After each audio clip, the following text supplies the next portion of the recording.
Mungu analikonda utose Charles wakati watu ngati mphaso ndipo zinamkomera Mulungu yemweyo kuti atichosere Charles.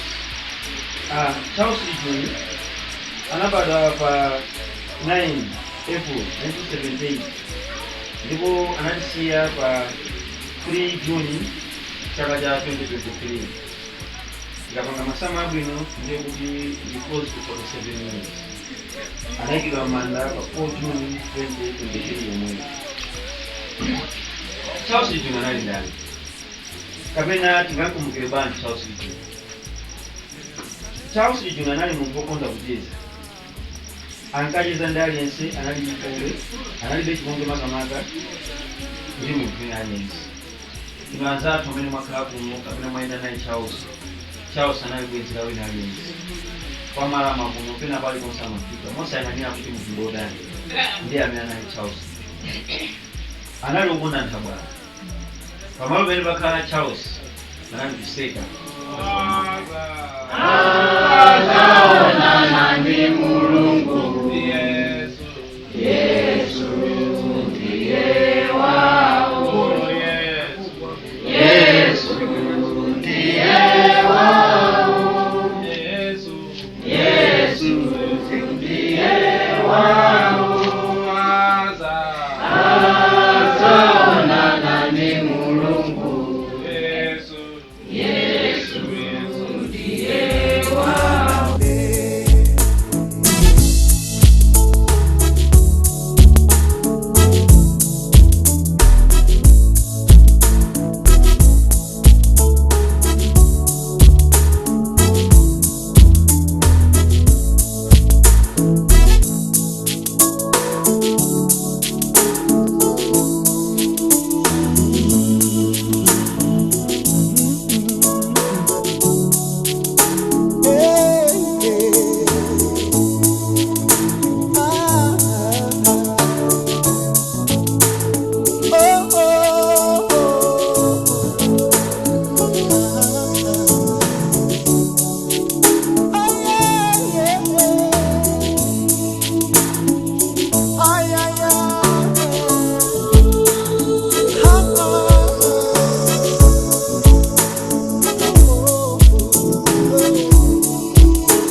Tumalo mtima wanga uyembekeza ndirowe mokondwera olumutsi andilindira wandiko zera tumalo mtima wanga uyembekeza ndirowe mokondwera.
Uyembekeza msimu wanga kufika, pumuzi wanga nizamuona mpulumutsi wofera zoipa zanga.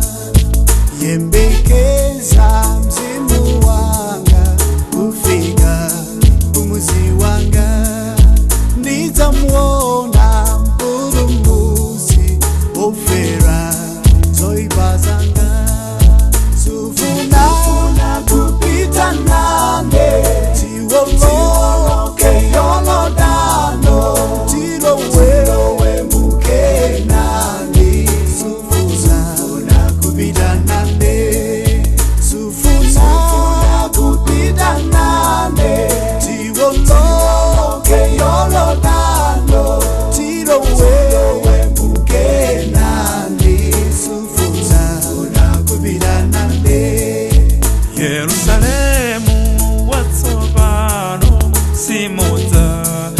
zachisoni, simuzakhala zakulira, zaifa zose zidzatha.